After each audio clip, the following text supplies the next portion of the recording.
সম্প্রতি শেষ হয়েছে সিপিআই-এমএল লিবারেশনের রাজ্য সম্মেলন। সেখানে একটা স্লোগান শোনা গেছে, বাংলায় বামপন্থার পুনর্জাগরণ। এই স্লোগানটা শুনলে একটু হকচকিয়ে যেতে হয়। বাংলায় বামপন্থার পুনর্জাগরণ। একটা সময় বাংলাকেই তো বামপন্থার পীঠস্থান হিসেবে ধরা হতো। এই বাংলাতেই তো প্রথম আওয়াজ উঠেছিল ৭০ দশককে মুক্তির দশক বানাতে হবে।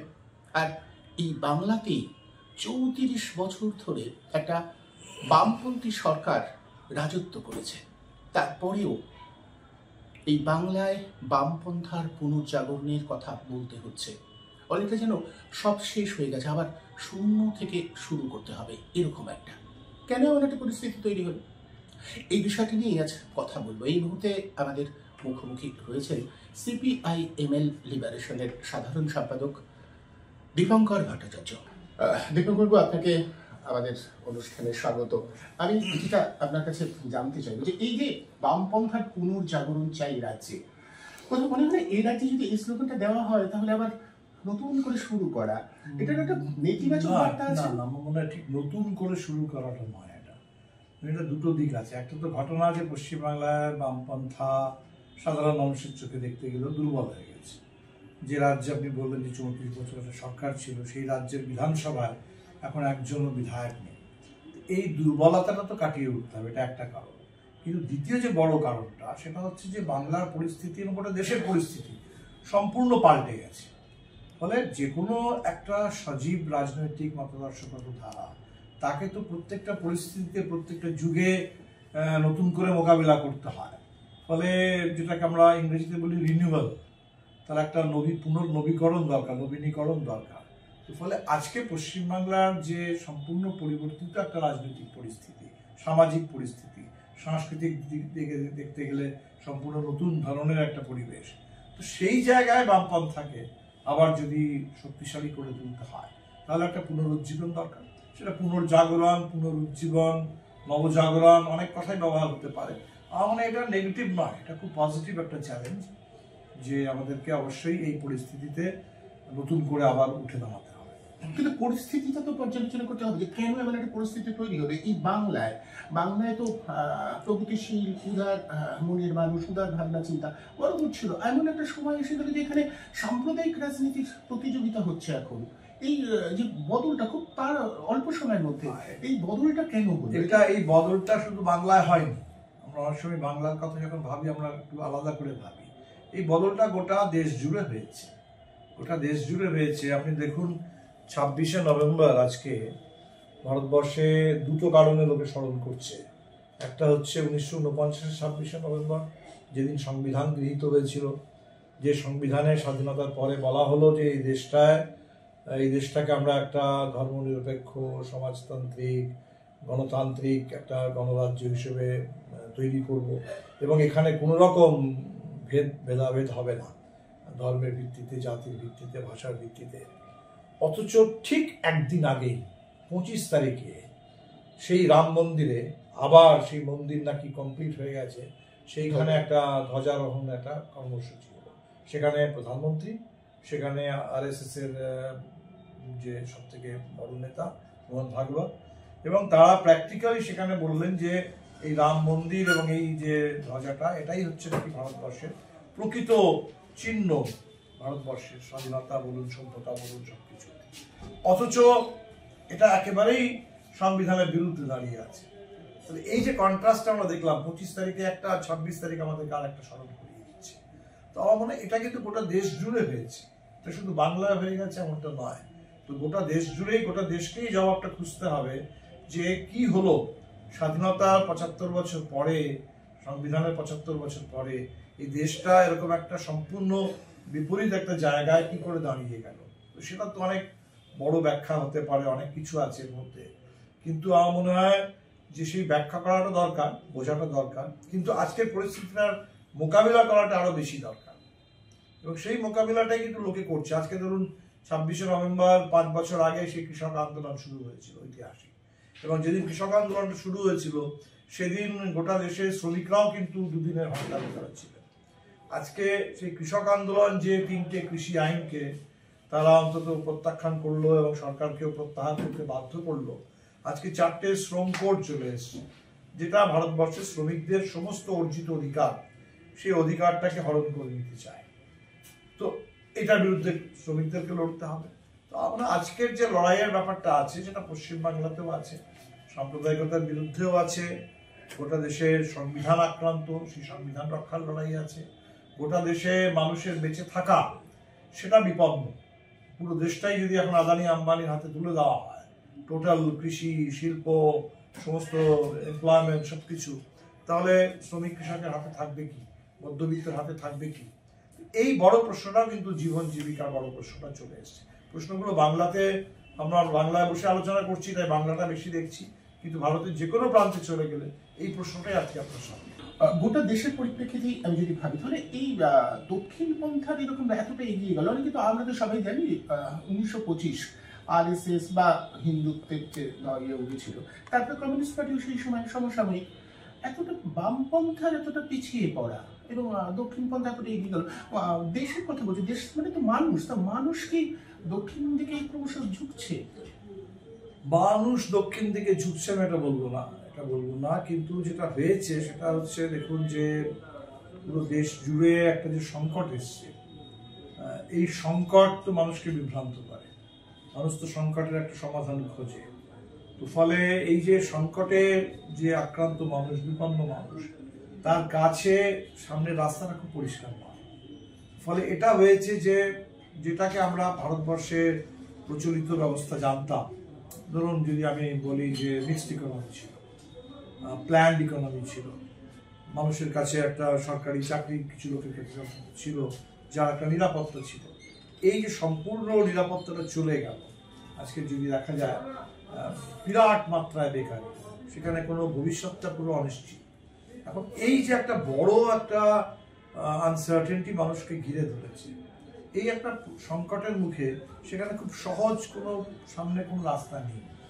এগুলো একটা সময় কখনো কখনো মনে হয় যে মানুষ বোধহয় দক্ষিণ দিকে চলে গেছে। আমার মনে হয় পুরনোটা নেই, পুরনোটা খানিকটা ভেঙে গেছে, নতুনটা ঠিক সেভাবে দাঁড়াতে পারছে না। এইরকম একটা মানে উত্তরণের মুখে আমরা আছি। এবার এই উত্তরণের সময়টায়, এই সংকটের সময়টায় যারা দক্ষিণপন্থী, যারা বিশেষ করে RSS, এটা ঠিক বলেছিলাম, 100 বছর আগে কমিউনিস্ট পার্টিও, 100 বছর আগে RSS, তারা কিন্তু তিলে তিলে তিলে তিলে শক্তি বৃদ্ধি করেছে। তারা অপেক্ষা বোধহয় করেছিল এরকম একটা মুহূর্তের জন্য, এবং আজকে ঘটনাচক্রে এই 100 বছর পরে তারা সম্পূর্ণ ক্ষমতায়, এই ক্ষমতাকে কাজে লাগিয়ে তারা তাদের পুরো এজেন্ডাটাকে গোটা দেশের উপরে চাপিয়ে দেওয়ার চেষ্টা করছে। এবং এই জায়গায় অবশ্যই বামপন্থীরা সেই জায়গায় নেই। আমরা আমাদের আন্দোলনটাকে ধরে রেখেছি, আমাদের পুরো ইতিহাসটাকে ধরে রেখেছি, কিন্তু আজকে আমাদের কাছে বামপন্থীদের কাছে কেরালা বাদ দিলে পরে ঠিক ক্ষমতা বলে কোথাও কিছু নেই। তো আমার মনে হয় এই সময়টা আবার এরকমই সময়, যেখানে আন্দোলনের মধ্য দিয়ে আজকে নতুন করে আবার বড় কৃষক আন্দোলন, বড় শ্রমিক আন্দোলন, বড় ছাত্র যুব আন্দোলন, গোটা দেশ জুড়ে বড় গণজাগরণ, যেটা স্বাধীনতা আন্দোলনে এসেছিল। আমি তো এটাকে এরকমই মনে করি যে ভারতবর্ষে একটা দ্বিতীয় স্বাধীনতার লড়াই, সেরকম একটা পরিবেশ তৈরি হয়েছে। ফলে স্বাধীনতা যেটা আমরা পেয়েছিলাম, স্বাধীনতার মধ্য দিয়ে যে সংবিধানটা পেয়েছিলাম, সেই সংবিধানের ভিত্তিতে যে সংসদীয় গণতন্ত্রটা পেয়েছিলাম, এগুলো মনে হচ্ছে যে আমার ভেঙে যাচ্ছে। তাহলে এইটাকে আমাকে যে নতুন করে স্বাধীনতা, ইংরেজের বিরুদ্ধে স্বাধীনতা পেলাম, আজকে আমেরিকা, ট্রাম্প সেখানে বসে ঠিক করে দিচ্ছে ট্যারিফটা কি হবে, ভারতবর্ষে কতটা অধিকার থাকবে, আদানি আম্বানির হাতে চলে যাচ্ছে পুরো শিল্প, কৃষি সবটাই। তো সেই স্বাধীনতাটার জন্য নতুন করে একটা লড়াইয়ের জায়গা, তো এটা লড়তেই হবে। এবং এই লড়াইটাই নতুন বামপন্থা, এই লড়াইটাই কিন্তু আজকে দেখবেন যে সত্যি কথা বলছে তাকে জেলে পুরে দেওয়া হচ্ছে। দিল্লিতে একটা ছবি আমরা সবাই দেখছি, পরিবেশ আন্দোলন, একটা পরিবেশ আন্দোলন, একটা বেঁচে থাকার মতো একটা হাওয়া, শ্বাস নিতে পারি এরকম একটু হাওয়া চাই, সেই শ্বাস নিতে পারার মতো বাতাস, সেই দাবি করাটাও হয়ে যাচ্ছে দেশের বিরোধিতা, জাতির বিরোধিতা আসা, সেটা হয়ে যাচ্ছে রাষ্ট্রের বিরোধিতা। এবং তাকে কিভাবে চেপে মারার চেষ্টা হচ্ছে সেটা ছবিটা আমরা দেখেছি। তো এই জায়গায় দাঁড়িয়ে একটু সুস্থভাবে বেঁচে থাকার কথা বলা, সত্যি কথা বলা, একটা বাতাস যেটা নিঃশ্বাস নেওয়ার মতো, যে জলটা খাওয়ার মতো, সেই পরিবেশটা দাবি করা, আজকে এটাও হয়ে গেছে বামপন্থা। তো আজকে এটাকে নিয়েই বামপন্থীদের আবার এগোতে হবে। মানুষের বিভ্রান্তির কথা বলছিলেন, আমি যদি একটু জানতে চাই আপনার কাছে, যে যে কার্যকলাপ তার উপরে একটা বিভ্রান্তি তৈরি হচ্ছে। যেমন ধরুন দল, মানে বিভিন্ন রাজনৈতিক দলগুলো, বামপন্থী দল, তারা আলাদা আলাদা রয়েছে। এই মুহূর্তে অনেকগুলো বামপন্থী দল, তারা বলছে বামপন্থী, কিন্তু তারা আলাদা আলাদা রয়েছে।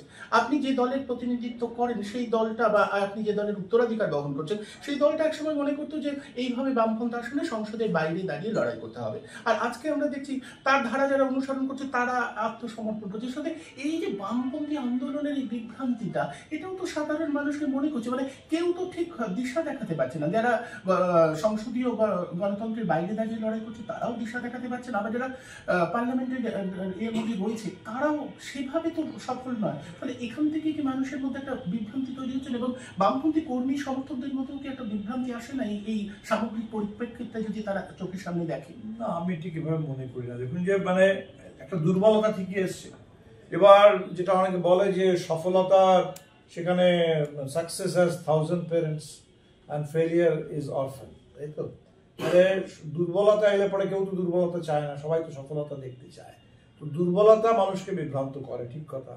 কিন্তু একটা আজকে যে বিভিন্ন বামপন্থী দল আছে, থাকবে, আগেও ছিল, অতীতেও ছিল না এমনটা নয়, তার যে বিতর্ক বলুন যে কারণে, কারণ ব্যাপারটা যেটা হয় যে আমরা যখন খুব দূরের কথা বলি, কমিউনিস্টরা ধরুন আমরা একটা দূরের যে একটা মুক্ত পৃথিবীর স্বপ্ন দেখি, শোষণ মুক্ত সমাজের কথা বলি, তাহলে স্বপ্নটা সকলের এক। এবার সেই স্বপ্নটায় পৌঁছবো কি করে, আজকে কি করতে হবে, আগামীকাল কি করতে হবে, সেখানে মত পার্থক্যের খুব অবকাশ থাকে। তো ফলে এই যে পার্থক্যগুলো, এই পার্থক্যগুলো আমার মনে হয় সেটা নিয়ে খুব বেশি ভেবে লাভ নেই। পার্থক্য থাকবে, প্রচুর দল থাকবে, কিন্তু আজকে যে নতুন ঐক্যের জায়গাটা তৈরি হয়েছে, সেই ঐক্যের জায়গাটা কিন্তু নতুন। ধরুন আমাদের যখন সংবিধানটা এসছিল ভারতবর্ষে, তখন কিন্তু সংবিধান সভাটা খুব বিরাট কোনো ছিল না। সংবিধান সভার বিতর্কগুলোতে গোটা ভারতবর্ষ খুব নজর দিয়েছিল এমনটা নয়। আমরা প্রায় ওটাকে টেকেন ফর গ্রান্টেড, স্বাধীনতার সাথে সাথে সংবিধান পেয়ে গেলাম। আজকে সেই সংবিধানের মূল্য, আজকে যে সংবিধানের এক একটি কথা, ওই প্রিয়াম্বলে যেটা বলা আছে, socialist, secular, Democratic, Republic, sovereign, এক একটি কথা, সেখানে সম্পূর্ণ justice, social, economic and political, liberty, equality, প্রত্যেকটি কথা আজকে কিন্তু গুরুত্বপূর্ণ হয়ে উঠে আসছে। তো আমার মনে হয় আজকে এই যে একটা, আমি বিভ্রান্তিটা মনে হতে পারে বিভ্রান্তি, আমি শুধু বিভ্রান্তি বলবো না, বিভ্রান্তির মধ্যে একটা বিরাট লোকে কিছু খুঁজছে, একটা চার্নিং হচ্ছে, এবং এটার মধ্যে দিয়ে বেরোবে, এটার মধ্যে দিয়ে একটা নতুন চেতনা, নতুন একটা ঐক্য, নতুন একটা উপলব্ধি এটা তৈরি হবে। তো আমার মনে হয় অনেক সময় ঠিক রাত ভোর হওয়ার আগে সেই যে অন্ধকারটা সেটা খুব গভীর হয়। তো এটা হচ্ছে তাই, এখানে এমনটা আমি মনে করি না যে এই বিভ্রান্তিটা একটা অন্ধকারের দিকে আমাদের ঠেলে দেবে। কি যে অন্ধকারের সামনে আসছে, এই বিপদটাও কিন্তু মানুষকে খুব ভাবাচ্ছে। তো মানুষ কিন্তু চিন্তিত। ধরুন লোকসভা নির্বাচন আমরা দেখলাম একটা অদ্ভুত জিনিস, যে সংবিধানটা নিয়ে লোকে বলছিল সংবিধান কি কোনো ইস্যু হতে পারে নাকি, সংবিধান তো একটা লিগাল ডকুমেন্ট, একটা লিগাল ডকুমেন্ট, সেটা তো দেশে আছে, সংবিধান আক্রান্ত এটা বললে কি কিছু হয়? কিন্তু আমরা দেখলাম যে মানুষ যখন দেখলো যে বিজেপি যদি 400 ভোট পায়, 400 সিট পায়, তাহলে সংবিধানটা থাকবে না, তখন সেই 400 সিট যাতে না পায়, সেটা কিন্তু এই নির্বাচনে এই সময়েও 240 বিজেপি পেল। সংবিধানটা মানুষের একটা চিন্তার বিষয় হয়ে দাঁড়ালো, মানুষের ভোটের একটা এজেন্ডা হয়ে দাঁড়ালো। এখন যেমন এই মুহূর্তে SIR চলছে, বিহারে হয়ে গেল, পশ্চিমবাংলা হচ্ছে, যেটা মানুষের সংবিধানের সাথে যে সব থেকে প্রাথমিক যে যোগাযোগটা, একটা ভোটের অধিকার আছে, বাকি অনেক অধিকার এখনো নেই, কিন্তু একটা অধিকার ছিল, এখনো আছে, সেটা হচ্ছে ভোট দেওয়ার অধিকার। এবার সেই অধিকারটাই যদি আক্রান্ত হয়ে যায়, তাহলে এটাই তো আমার সংবিধানের উপরে সব থেকে বড় আক্রমণ। সেই আক্রমণটার মুখে দাঁড়িয়ে ভোটটা বাঁচানোর জন্য লোকে লড়ছে। তো আমার মনে হয় লড়াইয়ের একটা কিন্তু নতুন ক্ষেত্র তৈরি হচ্ছে, নতুন একটা ঐক্যের জায়গা তৈরি হচ্ছে। সংবিধান, গণতন্ত্র, মানুষের বেঁচে থাকার অধিকার, এবং যে স্বাধীনতাটা ব্রিটিশদের বিরুদ্ধে এত লড়াই করে, এত আত্মত্যাগ করে আমরা পেলাম, সেই স্বাধীনতাটা কোথাও যেন আমেরিকার কাছে হারিয়ে যাচ্ছে। তো সেই স্বাধীনতাটাকে নতুন করে আবার ফিরে পাওয়া, তো এই পুরো একটা এজেন্ডা চলে এসছে। আমার মনে হয় এজেন্ডা যখন এসছে, তখন সেই এজেন্ডাকে ধরে লড়াইয়ের মাঠটাও তৈরি হচ্ছে, সেখানে মানুষ নামবে এবং সেখান থেকে হবে। স্বাধীনতা আন্দোলনের গোড়ার দিকে কি ছিল, তখন একটা বিভ্রান্তির মতোই পরিস্থিতি ছিল। দেখতে দেখতে 1920 শতাব্দীর গোড়ায় মনে হলো 40 বছরের মধ্যে দেশটা একটা জায়গা তৈরি হয়ে গেল। আমরা এখানেও তাই, আমরা ওরকম একটা জায়গায় পৌঁছচ্ছি যেখানে একটা নতুন ঐক্য, নতুন একটা মানুষের মধ্যে ডিটারমিনেশন এবং একটা উপলব্ধি মধ্যে। বয়কট করবার কথা অনেকে বলছিলেন, এখনো বলছি যে যারা বলছে যে বৈধ ভোটারকে বাদ দেবো না, এই বৈধ অবৈধ নির্ধারণটাই আসলে এসআইআর কে যুক্তিসিদ্ধ করে তুলছে। এসআইআর কে বয়কট করা উচিত ছিল। আপনার রাজনৈতিক ভাবে আপনাদের অবস্থানটা কি? না, আমার মনে হয় যে এসআইআর কে বয়কট করা মানেটা কি? এসআইআর কে বয়কট করা মানে হচ্ছে নিজের ভোটিং রাইটটাকে ছেড়ে দেওয়া। তো যে ভোটিং রাইটটা আমার কাছ থেকে কেড়ে নেওয়ার চেষ্টা হচ্ছে, সেটাকে আমরা নিজেরাই স্বতঃপ্রণোদিত হয়ে ভলান্টারিলি যদি ছেড়ে দিই, তাহলে এর থেকে বেশি তো আজকের শাসক আর কিছু খুশি হওয়ার আর কিছু নেই। তো খুশি হবে তাহলে? আমার মনে হয় না যে বয়কটটা, যে জিনিসগুলো আমার কাছ থেকে কেড়ে নেওয়ার চেষ্টা হচ্ছে, আমার তো সেখানে সর্বশক্তি দিয়ে সেই জিনিসটাকে বাঁচানোর জন্য লড়তে হবে। তো বাঁচার লড়াইটাতে সেখানে বয়কটটা আমার মনে হয় আসে না। একটা সময় আসতে পারে, একটা সময় গিয়ে দেশ যদি সেরকম একটা জায়গায় পৌঁছয়, সেখানে হয়তো সামনাসামনি এরকম লড়াইটা হতে পারে। কিন্তু এই মুহূর্তে আমার মনে হয় মানুষ যে লড়াইটা লড়ছে, যে ভোটার লিস্টে আমার নামটা যেন থাকে, এই বৈধ অবৈধ এই যে কথাটা, তো এটা তো ঘটনা যে ওরা যে যুক্তি দিয়ে এসআইআরটাকে আনছে, সেই যুক্তিটা অবশ্যই সেখানে ছেদ যুক্তি, যে মৃত মানুষ, সেই মৃত মানুষের নাম এমনিতেই বাদ যাওয়া উচিত, এমনিতেই বাদ যাওয়া উচিত, নিয়মিত আপডেটিং হওয়া উচিত, নিয়মিত ভেরিফিকেশন হওয়া উচিত। সেইটাকে না করে এবার সেইটাকে একটা যুক্তি বানিয়ে একটা যে এসআইআর করছে, এটা একটা অবশ্যই গোটা দেশের আমাদের যে ইউনিভার্সাল যে অ্যাডাল্ট ফ্র্যাঞ্চাইজ, তার উপরে বড় আঘাত। কিন্তু আমি বলছি, এটাকে মানুষ তো যে কোনো জিনিসকে অভিজ্ঞতা দিয়ে বুঝে, মানুষ তো অভিজ্ঞতা দিয়ে বুঝবে। তারা বিহারে এসআইআরটা দেখেছে, পশ্চিমবাংলা তো দেখছে, এরকম 2-3টে রাজ্যে এসআইআর হতে হতে দেখবেন লোকে বুঝবে। আজকে যে প্রশ্নটা মানুষ করছে যে আসামে এসআইআর হচ্ছে না কেন? একদম আসামের মতো রাজ্যে যেখানে আপনি দুবার এনআরসি করলেন, সেই দুবার এনআরসি হয়ে যে সেকেন্ড এনআরসিটা হলো, সেটাকেও বিজেপি সরকার মানতে রাজি নয়। কারণ তাদের মনে হচ্ছে যে তারা যাদেরকে বাদ দিতে চেয়েছিল আর যাদেরকে রাখতে চেয়েছিল, এনআরসিতে সেটা হয়নি। অর্থাৎ তাদের পছন্দ হচ্ছে না বলে তারা এনআরসিটা করছে না, তাদের পছন্দ হচ্ছে না বলে, বিশ্বাস হচ্ছে না বলে তারা এসআইআর করার ঝুঁকিটাও নিচ্ছে না আসামের মতো জায়গায়। অথচ পশ্চিমবাংলায় এসআইআর চাপিয়ে দেওয়া হচ্ছে, বিহারে চাপিয়ে দেওয়া হলো, তামিলনাড়ুতে, কেরালাতে চাপিয়ে দেওয়া হচ্ছে। মানে এইগুলো যে মানুষ যে অভিজ্ঞতার মধ্য দিয়ে যাচ্ছে, সেই অভিজ্ঞতার মধ্য থেকে কিন্তু মানুষ এই ব্যাপারটা বুঝতে পারছে। ফলে ভোটের অধিকার এটা একটা এজেন্ডা হয়ে গেছে, ভোট চুরি এটা একটা এজেন্ডা হয়ে গেছে, ইলেকশন কমিশনের উপরে মানুষের নজর বাড়ছে, এগুলো বাড়বে। এখানে বয়কট করে সরে গেলে পরে কোনো লাভ নেই। আমার মনে হয় আরো বেশি নজরদারি বাড়ানো, আরো বেশি লড়াইটাকে তীব্র করা, এটাই হচ্ছে আগামী দিনের পথ।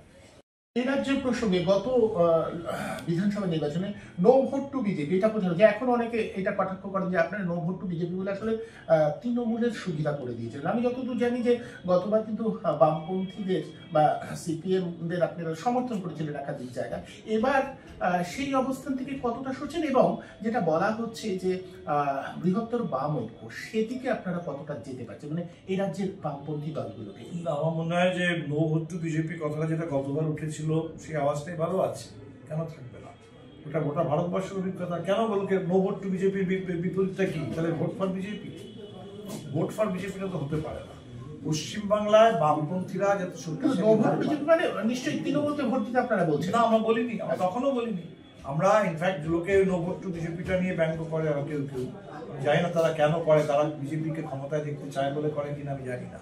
তো পশ্চিমবাংলায় আমরা তখনো 12টা আসনে নিজেরা লড়েছি, 24টা আসনে সিপিএম এর যে জেতা আসন ছিল, সেই সমস্ত আসনে সিপিএম বা বামফ্রন্টের অন্য প্রার্থীদের সমর্থন করেছি, তাদের হয়ে প্রচার করেছি। বাকি মানুষের কাছে আমরা অবশ্যই বলেছি যে কোনো মূল্যে বিজেপিকে আটকাতে হবে, বিজেপিকে একটি ভোটও নয়।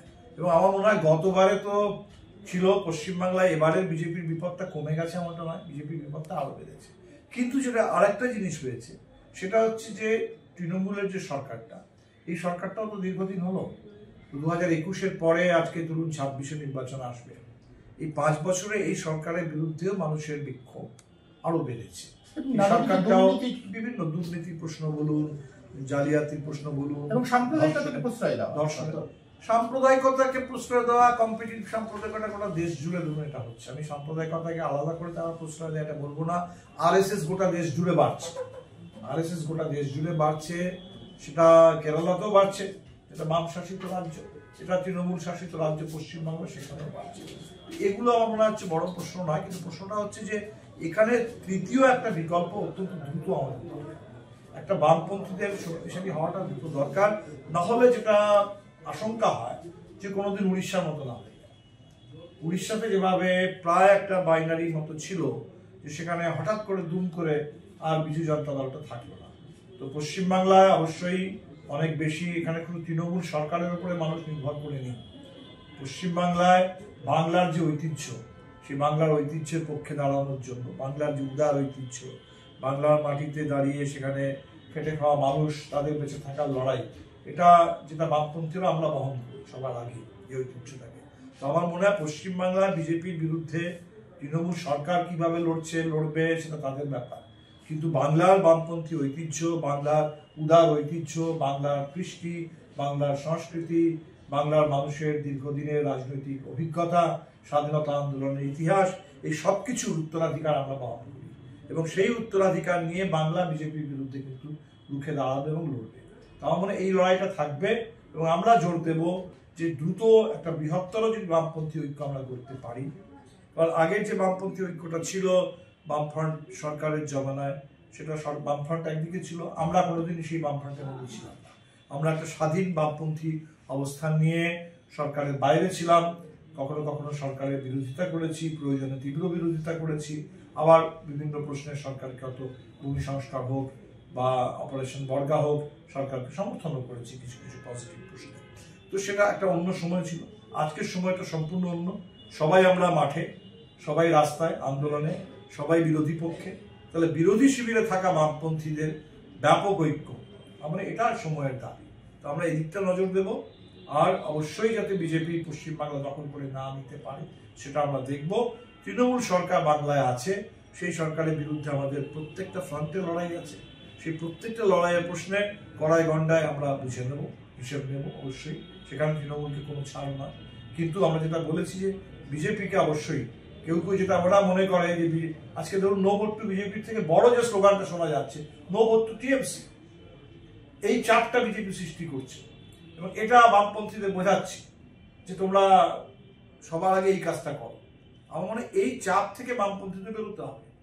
বিজেপি যদি থাকে অত, তাদের যদি ক্ষমতা থাকে তারা লড়ুক না, তারা লড়ে নিক তৃণমূলের বিরুদ্ধে, তাদের কতটা কি ক্ষমতা আছে আমরাও দেখে নেবো। তো পশ্চিমবাংলায় আমার মনে হয় বামপন্থীরা নিজেদের হিসেবটা বুঝুন। বামপন্থীরা এই মুহূর্তে পশ্চিমবাংলা তৃণমূল আছে, সেই সরকারের বিরুদ্ধে আমাদের লড়াই আছে, কিন্তু সেই সরকারটা যদি ক্ষমতায় থেকেও যায় তাহলেও লড়াইটা থাকবে। এবার এই সরকারটাকে ফেলেই দিতে হবে, এবং সেই জন্য যে কোনো ভাবে হোক বিজেপিটাকে ক্ষমতায় আনতে হবে। এই যে একটা আত্মঘাতী, কেউ মনে করে এই আত্মঘাতী বামপন্থা, এটা বামপন্থীরা করবে না। এটা পশ্চিমবাংলার বামপন্থীরা এই আত্মহত্যার রাস্তাটা বেছে নেবে না। বামপন্থারা শক্তিশালী হয়ে নিজের লড়াইটা সে নিজে লড়বে। বিজেপি তার লড়াই লড়ুক, বিজেপিকে বাংলার মানুষ বুঝে নেবে। তৃণমূল ক্ষমতায় আছে, বাংলার মানুষ তাকেও দেখছে, হিসেব করে দেবে। মানুষের উপর আমরা ভরসা রাখি, এবং সেই লড়াইটা আমরা, এই দুটো লড়াইকে যুগপথ আমাদের চালাতে হবে। কিন্তু এরা যদি তৃণমূলের প্রতি বলা না হয়, যদি তৃণমূলের মধ্যে কোনো রকম নরম করা হয়, নরমের প্রশ্নই নেই, নরমের কোনো প্রশ্নই নেই। আমি তো বলছি যে পশ্চিমবাংলার তৃতীয় শক্তি দরকার, তৃতীয় শক্তি দরকার। আমরা মানুষের কাছে সরাসরি বলছি বামপন্থীদেরকে আবার শক্তিশালী করুন, এবং বামপন্থীদের বাইরেও যদি আমি জানি না তৃতীয় শিবিরের রূপরেখাটা কি হতে পারে, কিন্তু যারাই বিজেপি এবং তৃণমূল যে শক্তিরা আছে তার পক্ষে মানুষ তাদেরকে সমর্থন দিন, আমরা তো অবশ্যই বলবো। ফলে এটা ধরে নেওয়ার কোনো কারণ নেই। কিন্তু এই যে ব্যাপারটা অনেকেই মনে করে যে পশ্চিমবাংলায় বিজেপিটা, আসল লড়াইটা হচ্ছে এই জায়গায় যে পশ্চিমবাংলায় কি বিজেপি আমাদের কাছে দ্বিতীয় বিপদ, তৃণমূলটা কি প্রধান বিপদ, আর তৃণমূল প্রধান বিপদ, এই প্রধান বিপদের থেকে লড়ার জন্য কি আমাকে বিজেপির হাত ধরতে হবে, পরোক্ষে বিজেপির সহায়তা করতে হবে? আমরা মনে করি এটা একদম ভুল নীতি, একদম ভুল নীতি।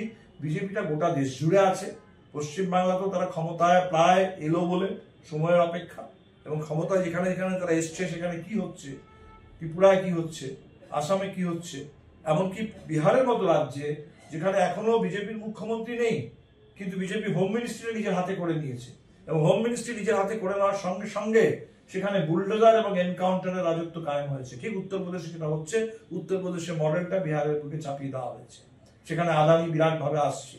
তো ফলে বিজেপিকে পশ্চিমবাংলায় খাটো করে দেখা একটা দূরের ব্যাপার, এলে পরে তখন দেখে নেব, তখন বোঝা যাবে, আমরা এটা একেবারেই হতে পারে কেউ কিন্তু এমনটা ভাবে যে আগে বিজেপির তৃণমূলকে তাড়ানো যাক। না, আমি সেটাই বলছি, এই যে ধারণাগুলো যদি কারোর মধ্যে থেকে থাকে, সেই ধারণাগুলো সর্বতভাবে ভুল, সেই ধারণাগুলো অবশ্যই পরিত্যাজ্য। এবং এখানে পশ্চিমবাংলায় যে লড়াইটা আপনি ভাবছেন আপনি আগামীকাল লড়বেন, সেই লড়াইয়ের প্রস্তুতিটা আজ থেকে নিন।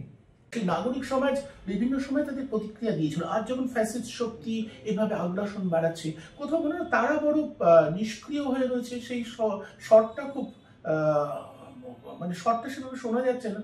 শর্টটা আছে আমার মনে হয়। প্রথম কথা, নাগরিক সমাজকে তো একটা স্পেস দরকার। আজকে তো গোটা দেশে নাগরিক সমাজের যে অবস্থা, দিল্লির বুকে যেটা আমি বললাম আপনাকে, একটু শ্বাস নেওয়ার মতো খোলা হাওয়া, বেঁচে থাকার মতো হাওয়া চাইতে গিয়ে সেখানে কিভাবে নাগরিক সমাজকে আক্রান্ত হতে হচ্ছে, ছাত্র যুব তাদেরকে আক্রান্ত হতে হচ্ছে। এরকম একটা সংকটের মুখে দাঁড়িয়ে আমি তো দেখছি নাগরিক সমাজ তারা SIR এ বিপন্ন মানুষের পাশে আছে। নাগরিক সমাজ পশ্চিমবাংলায় ওই যে বাংলার শ্রমিকরা, বাংলা ভাষী, তারা বাংলাদেশি বলে আক্রান্ত হচ্ছে, তাদের নিরাপত্তার জন্য পাশে আছে। নাগরিক সমাজকে এত বড় আকারে দেখলাম RG করের ধর্ষণের পরে। কিন্তু চাই যে সেই RG করের ধর্ষণের ব্যাপারটাকেও একটা সেন্সেশনাল কোনো ঘটনা, একটা ঘটনার একটা কোনো শাস্তি, এইভাবে জায়গায় সীমাবদ্ধ না করে ওটা পশ্চিমবাংলায় নারী স্বাধীনতার আন্দোলন, নারীর নিরাপত্তার আন্দোলন, বাংলার স্বাস্থ্য ব্যবস্থাটাকে দুর্নীতিমুক্ত করার আন্দোলন। তো এই যে বড় আকারে যে বাংলায় যে স্লোগানটা উঠেছিল, উই ওয়ান্ট জাস্টিস, এটা তো বাংলার নাগরিক সমাজই তুলেছিল। তো সেই জাস্টিসের লড়াইটাকে, সেই জাস্টিসটা আমাদের সংবিধান যেভাবে বলেছে, justice social, economic and political, সেই সম্পূর্ণ জাস্টিস, সম্পূর্ণ লিবার্টি এবং সম্পূর্ণ ইকুয়ালিটির জন্য স্বাধীনতার সংবিধানের যে লড়াইটা নাগরিক সমাজ লড়ছে পশ্চিমবাংলায়। নাগরিক সমাজের এমনটা নেই যে ক্ষমতা নেই, বিরাট ক্ষমতা তারা দেখিয়েছে। কিন্তু আমাদের মনে হয় সেখানে যে একটা ধারাবাহিকতা দরকার এবং একটা কনসিস্টেন্সি যেটা দরকার, সেটা অবশ্যই আমাদেরকে দিতে হবে। এবং এটা এককভাবে নাগরিক সমাজ নয়, নাগরিক সমাজ যেটা আমরা পশ্চিমবাংলার মিডিয়া, এখানেও মুখ্য তথাকথিত যে মুখ্য ধারা মিডিয়া, পশ্চিমবাংলাতেও সেটা গদি মিডিয়াতে রূপান্তরিত হচ্ছে। তাহলে এই জায়গায় দাঁড়িয়ে একটা বিকল্প স্বাধীন মিডিয়া, নাগরিক সমাজ, পশ্চিমবাংলার সমস্ত বামপন্থী দল, আমাদের সকলের বোধহয় আরও বেশি হাত ধরে কাছাকাছি থাকা, বেঁচে থাকা, এটা দরকার। এবং সেইভাবেই নাগরিক সমাজকেও আমরা শক্তি দিতে পারি। সামনে ভোট, বিহারের অভিজ্ঞতার পর আপনি মনে করেন যে প্রতিরোধ করা যাবে, ভয়ঙ্কর একটা ফ্যাসিস্ট শক্তি তাদের প্রতিরোধ করা সম্ভব হবে? অবশ্যই আমার মনে হয়, কারণ প্রত্যেকটা অভিজ্ঞতাই তো মানুষকে শেখায়, বোঝায়। আমরা ভেবেছিলাম যে মহারাষ্ট্রে যেটা আমরা দেখেছি সেটা দেখে আমরা বিহারে ঠেকাতে পারবো, এবার পারলাম না। বিহারে কেন এই রেজাল্টটা হলো সেটা নিয়ে আমাদের আরো বেশি খতিয়ে দেখতে হবে। আমরা সেই প্রক্রিয়ার মধ্যে আছি। সেখানে ভোট চুরিও হয়েছে, সেখানে বিরাটভাবে ভোট কেনার ব্যাপারটাও হয়েছে, প্রচুর টাকা পয়সা হয়েছে, এবং সেখানে অবশ্যই যে সরকার ছিল তারা ক্ষমতার বিরাট মাত্রা অপব্যবহারও করেছে। তো পশ্চিমবাংলায় দাঁড়িয়ে আমার মনে হয় সেই জায়গায় বোধহয় বিজেপি এখানে নেই এই মুহূর্তে। কিন্তু তবু বাংলার মানুষ, বিজেপি বলুন আর এখানকার তৃণমূল সরকারই বলুন, এই দুটো মোর্চাতেই মানুষকে লড়তে হচ্ছে, দুটো ফ্রন্টে। তো মানুষ লড়ে নেবে। আমার এই লড়াইয়ের মধ্য দিয়ে যেটা পারা যায়নি মহারাষ্ট্রে, যেটা পারা যায়নি বিহারে, সেটা বাংলা আশা করি পারবে। বামপন্থার পশ্চাৎ গমন আসলে সভ্যতাকে পেছিয়ে দেয়। এই বোধটা মানুষের মধ্যে আসবে, সব শ্রেণীর সাধারণ মানুষের মধ্যে, যে বামপন্থা তো একটা সংস্কৃতি যেটা মানুষকে উদার মুক্ত চিন্তার দিকে এগোয়। সেটা বামপন্থীরা ভাবুক। আমার মনে মানুষ তো তার মানুষ বামপন্থা ছেড়ে দিও, তার সভ্যতা, তার স্বাধীনতা, মানবিকতা, মানুষ এটা ভাববে। এবং মানুষ যদি মানবিকতার কথা ভাবে, মানুষ যদি তার স্বাধীনতা এবং সংস্কৃতি এবং সভ্যতার কথা ভাবে, তাহলেই বামপন্থা কিন্তু প্রাণবন্ত হয়ে থাকবে। তো বামপন্থীদের কাজ হচ্ছে, মানুষের উপরে আমরা এটা চাপিয়ে দিতে পারি না। আমরা যারা বামপন্থী, আমাদের নিজেদের দায়িত্ব নিজেদেরকে শক্তিশালী করা, এবং মানুষ যাতে এই স্বাধীনতা, সভ্যতা, সে বামপন্থী না হলেও বামপন্থাতে এই কথা বলে যে প্রতিটি মানুষের নাগরিক অধিকারের আমি পক্ষে। সে মানুষ বামপন্থী হবেন কি দক্ষিণপন্থী হবেন কি নোটাকে গিয়ে ভোট দেবেন, সেটা মানুষের স্বাধীনতার প্রশ্ন। তাহলে এই স্বাধীনতা, এই মানবিকতা, সেখানে সেই আমরা কোনো জাতি দেখবো না, ধর্ম দেখবো না, আমরা মানুষ, এটাই বড় কথা। তাহলে এই মানবিকতার জায়গাটা, সবার উপরে মানুষ সত্য, তাহার উপরে নাই, এই জায়গাটা যদি সবাই মিলে আমরা ধরে রাখতে পারি, তাহলে আমার মনে হয় সেখানে বামপন্থীরাও শক্তিশালী হতে পারবে এবং সাধারণ মানুষও নিরাপদে থাকতে পারবে। আমরা শুনলাম দীপঙ্কর ভট্টাচার্যের বক্তব্য। পরিষ্কার তিনি বললেন, বামপন্থা মানে আসলে নিছক একটা রাজনৈতিক দর্শন নয়, বামপন্থা মানে মানুষের দৈনন্দিন জীবনযাপনের সাথে যা ওতপ্রোতভাবে জড়িয়ে থাকে, যা মানুষকে মনুষ্যত্ব, মানবিকতার কথা বারবার মনে করিয়ে দেয়। তিনি বিশ্বাস করেন এই বামপন্থার পক্ষেই সভ্যতা সংস্কৃতি এগিয়ে চলাটা একেবারে নিশ্চিত হবে। কতটা প্রতিকূলতা, কতটা প্রতিবন্ধকতা আছে তা অবশ্যই সময় বলবে, কিন্তু এই বিশ্বাস আপাতত তিনি বজায় রাখছেন, এটাই আপনাদের বলা। আজ এই পর্যন্তই।